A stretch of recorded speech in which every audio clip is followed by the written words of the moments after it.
तो आपने नोटिस किया होगा कि हर एक सब्जेक्ट में हर एक कंसेप्ट की अपनी एक पर्टिकुलर डेफिनेशन। यही कारण है कि आपको पॉलिटिकल साइंस में किसी भी चीज की एक डेफिनेशन नहीं बताई जाती है।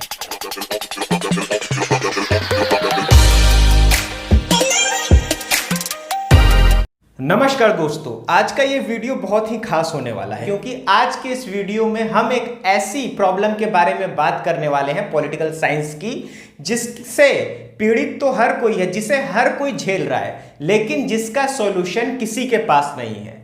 यानी कि वो प्रॉब्लम क्या है? तो आपने नोटिस किया होगा कि हर एक सब्जेक्ट में हर एक कंसेप्ट की अपनी एक पर्टिकुलर डेफिनेशन होती है। यानी कि बात की जाए भाषा की, व्याकरण की, या बात की जाए संज्ञा सर्वनाम, यानी कि इन सभी की एक पर्टिकुलर डेफिनेशन है। यानी कि आपसे पूछा जाए कि संज्ञा क्या है, भाषा क्या है, तो आप में से अधिकतर लोग सिमिलर जवाब ही देंगे, यानी कि हर कोई एक जैसा ही जवाब देगा। ऐसे ही हम साइंस में मैं बात करूं न्यूटन के थर्ड लॉ के बारे में, तो ये पूरे यूनिवर्स में सबके लिए एक ही होगा और हर कोई इसका जवाब एक ही देगा। ऐसे ही आपसे पूछा जाए वाटर का क्या फॉर्मूला है, तो जो आप फॉर्मूला बताएंगे वही पूरी दुनिया में हर कोई बताएगा। लेकिन बात की जाए पॉलिटिकल साइंस की, तो यहां पे अगर आपसे पूछा जाए कि जस्टिस क्या है, यानी कि न्याय क्या है, तो इस पर प्राचीन काल में दूसरी अवधारणा थी, आधुनिक समय में दूसरी अवधारणा है। उदारवादियों ने अलग बात की है, मार्क्सवादियों के हिसाब से न्याय एक अलग चीज है, व्यवहारवाद में न्याय को अलग तरीके से परिभाषित किया गया है। यानी कि इतना ज्यादा यहाँ पे कंफ्यूजन है। ऐसे ही जस्टिस क्या है, न्याय क्या है, थिंकर्स के अकॉर्डिंग देखेंगे तो अरस्तु ने अलग बात की है, प्लेटो ने अलग बात की है, जॉन लॉक ने अलग बात की है, और जॉन रॉल्स के लिए न्याय का मतलब ही कुछ और है। यानी कि यहाँ पे थिंकर्स में भी एक मत नहीं है और ना ही कोई विचारधारा में एक मत है। तो इतना सारा कंफ्यूजन आखिर इस सब्जेक्ट में क्यों है? तो चलिए आज मैं इसका रीजन बताता हूं कि आखिर इस सब्जेक्ट में इतना ज्यादा कंफ्यूजन क्यों है। चलिए तो अब ध्यान से समझिए। मेरे पास ये एक चीज है, ठीक है? अब आपको पहचानना है कि आखिर ये क्या है। अब इसके बारे में आपके दिमाग में जो भी थॉट आ रहा है, जो भी इसके बारे में आप जानकारी जुटा सकते हैं, आपको जुटाना है। आपके पास 10 सेकंड का टाइम है, यानी कि आपके दिमाग में जो भी आ रहा है इसके बारे में वो आपको बताना है, ठीक है? वो आपको अपने दिमाग में सोचना है। चलिए तो आपको 10 सेकंड का टाइम देते हैं, ठीक है?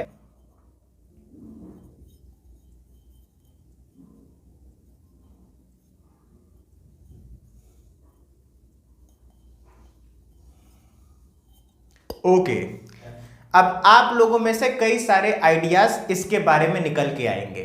आप में से कई सारे लोग सोच रहे होंगे कि अच्छा ये तो एक गिलास है और इससे जो है हम पानी पीते हैं, कोल्ड ड्रिंक पीते हैं, ठीक है? यानी कि यूज के अकॉर्डिंग देख रहे हैं। दूसरे लोग होंगे जो इसको नाम से देख रहे होंगे, यानी कि उनके दिमाग में इसका नाम आ रहा होगा कि आखिर ये क्या है।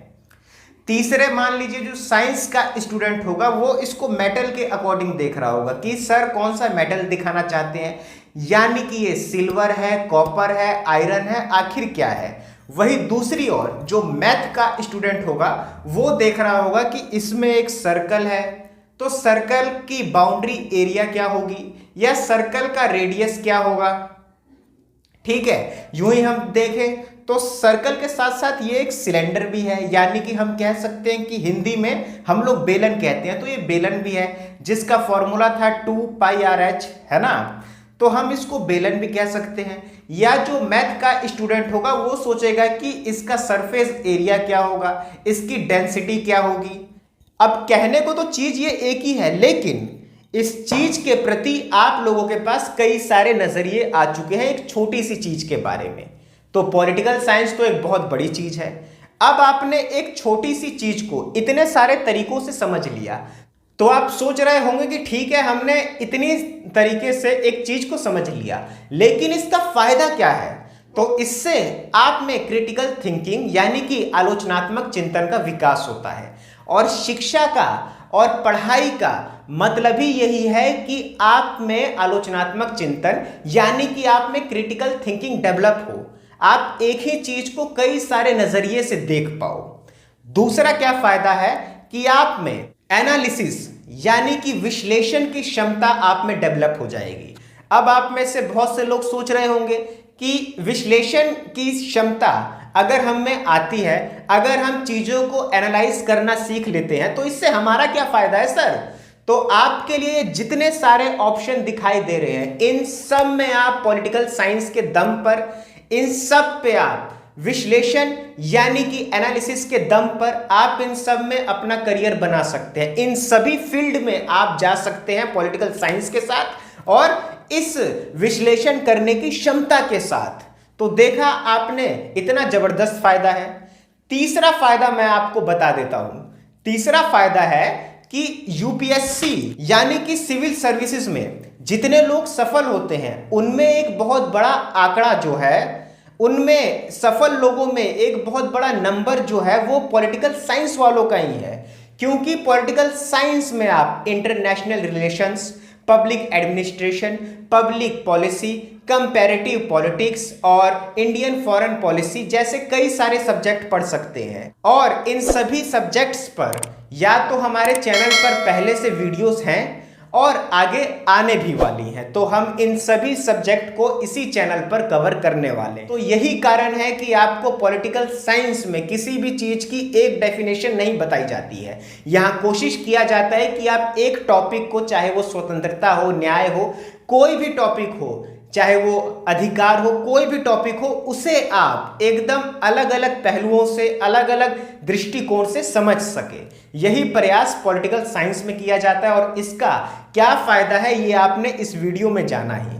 साथ ही साथ अगर आपको लगता है कि क्या पॉलिटिकल साइंस एक थ्योरेटिकल या एक बोरिंग सब्जेक्ट है तो इस पर हमारा एक वीडियो है, ये वाला आप जरूर देखेंगे। दूसरा, अगर आप पॉलिटिकल साइंस ले चुके हैं और आपको ये समझ नहीं आ रहा कि आखिर इस सब्जेक्ट को पढ़ना कैसे है, मैं रट्टा लगा लगा के परेशान हो चुका हूं, तो कोई जरूरत नहीं है रट्टा लगाने की। इसके लिए भी हमारा एक डेडिकेटेड वीडियो है जिसे आप लोगों ने बहुत पसंद किया है। नेक्स्ट, कि राजनीति क्या है, राजनीतिक सिद्धांत क्या है, या राजनीतिक सिद्धांत पढ़ने के फायदे क्या हैं, इन तीनों पर भी हमारी वीडियो है। इन सभी वीडियो के लिंक मैं आपको इसी वीडियो के डिस्क्रिप्शन में दे रहा हूं, तो आप जरूर इस वीडियो का डिस्क्रिप्शन बॉक्स चेकआउट करें।